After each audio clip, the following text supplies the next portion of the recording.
Yeah, I have a Right. problem with that being an adult. That's the key word there. A lot Man, of it it's is tough, just dude. that. Yeah, and it's funny you touched on so many things there because like I'm big on the positive reinforcement stuff too, and Jack and I were talking about this a little bit because you said it, and we're actually exactly right there in the no phase. So she'll come back with a no, and so I was telling Jack I have like two different no's, and they have two different meanings. So there's the hard no, which is definitely reserved for like, hey, don't touch that, it's gonna hurt you, Sure. or get away, put that down, don't put that in your mouth.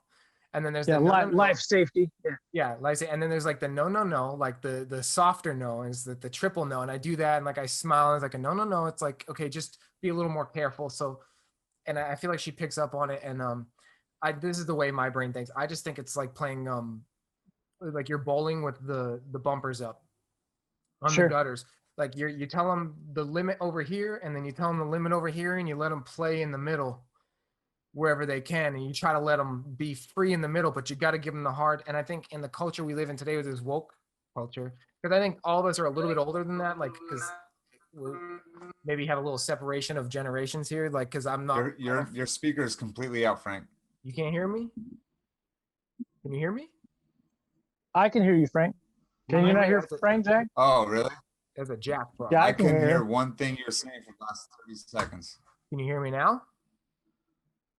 I can hear you now. You can hear me now. Good. Wow, Right, man. I can hear you now. Yeah, I don't know. Technical. This My bad. podcast has had nothing but technical difficulties, but we get through it. No, but so it's like I don't even know what I was saying, honestly. You got the bumpers You were up. saying You set hard limits on the sides. Yeah, because you know what movie I was watching today, and I watched it for the. let him live in the middle. Yeah, I was thinking about this in preparation for this podcast today because I watched this movie for the first time ever, Miracle, the hockey. Oh, movie. it's the hockey one. Yeah, it's a good movie. one. Turns out one of the actors, Rizzo, in it, he's a really good friend of mine, Dempsey. He's from Boston, and I used to go to hockey games when we go to Kings Bruins games, and he'd get me in the box seats. I didn't know how legit he was in that movie. He's like, "Oh, I was in Miracle." And I was like, "Yeah, okay, cool." I thought he was a lesser. He was like such a major part. I didn't know that, and I just found out now that he was. I watched it today. I just watched that movie. I've watched it before, but I watched it again like last week. Who was he? Shut up! Rizzo. I just watched. I'm just kidding. Yeah, he's Rizzo. He's the heart of the team, man. He's the heart and soul. He's like he's kind of like the pudgy. The guy. No way. Yeah. He's like the Rudy. Right. Team.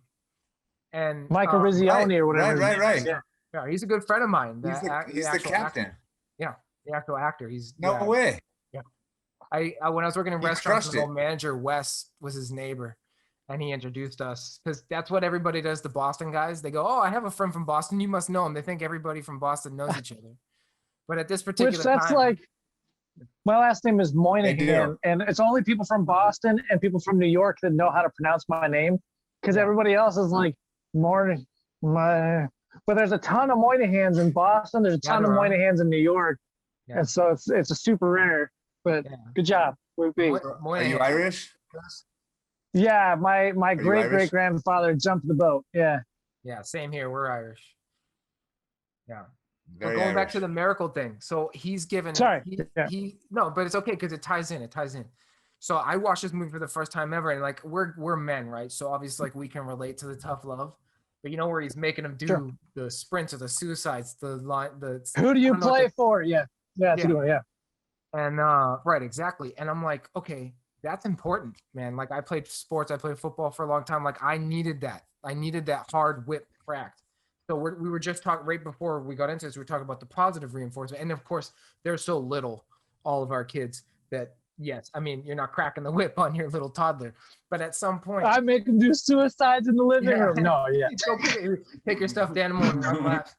Yeah, but I'm afraid, I am afraid that I'm not going to be able to relate to other parents when my kid gets into sports and into school because I relate to that, let's drill, hard, not excessive, but like to get the most out of your kids. And I think that's fading away out of our culture. And maybe I'm wrong. Maybe I'm out of touch. And maybe it's a guy's point of view, but it just seems like when you look out there that everything is sort of pushing back on that. And I'm really afraid that like when we get to that level, are we going to be able to get that out of our kids and drill them and get that hard lesson learned out of them, you know? You know, with that said, there's a fantastic book. If you ever decide to coach Little League sports, or really anybody who's got kids in sports ought to read it.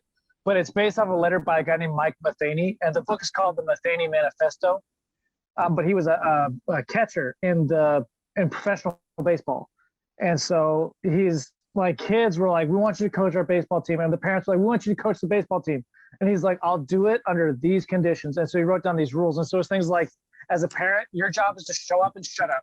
Like, don't coach your kid. I will be hard on your kid. I will coach your child. If you want to do some outside coaching, I'll show you and I'll tell you who to go to and who to talk to. But, you know, I will do the coaching. You need to show up and sit in the stands. Don't, you know, if they do something great, cheer away. If they do something not so great, shut up. I will take care of the coaching. He's like, they will show, you need to be at every practice. You need to show up on time. And he like goes through all these little things, but like, they're all fantastic, but none of them are punitive. Like, none of them are like, you know, like he explains that he's going to ride the kids hard. But he explains that like he developed all those rules because like his Little League coach basically had the same set of rules. And like of that team, like 2 of them went pro, 3 or 4 of them played on, you know, college Division I baseball teams. But it's a fantastic deal, but he goes through that thing. And I think that especially with kids sports, it's weird because we're reaching a time where we're asking kids to choose what they want to do super early. Like if you're good at soccer as a 5-year-old, you're going to get the coaching that you need to be good at soccer as a high schooler. But like if you're not good as a 5-year-old, unfortunately, a lot of people just like write kids off. And so you get this whole generation not late bloomers, like, you know, let's say they start to develop those, you know, gross motor skills at 7 years old. You know, they could still be a fantastic high school, but because they started late getting that coaching, a lot of them won't make it. So it's super weird to see like how that develops in our society right now. Like we expect kids to be good at stuff super early. And I don't think that's necessarily fair to everybody that, let's say, blooms a little bit later. Yeah, and we're just handing out participation trophies left and right too, which is like kind of sending the wrong signals at a certain level. I get it at a young age. Yeah. At a certain which is weird too, because like, I mean, we hand out participation medals at like 50Ks. And I'm like, you know, okay, you run a 50K, yeah, I don't care. You get a participation medal. I don't care if you finish first or last. Like you ran a freaking 50K. But yeah, I go show 5Ks. I'm like, yeah, I don't want a medal. Let's just throw it. I'm good. I did it. Right. Yeah, exactly. So it should be. Yeah. What were you gonna say? I was just saying I agree. I think not everyone gets a trophy. Yeah. Yeah, I think it's a weird thing, man. Like, I know adults that want participation trophies, and that weirds me out. Like, I know, you know, I mean, people in their like 50s and 40, you know, 40, 50, 60s, that are like, yeah, like I did this thing, I got my finisher's medal. And I'm like, I mean, it's a finisher's medal, it's a participation trophy. Like, it's not, like, for as much as people bitch about participation trophies, I know a bunch of people that have like walls of finisher medals. And I'm like cool, like you did a thing, like good for you, but that's not at a certain age.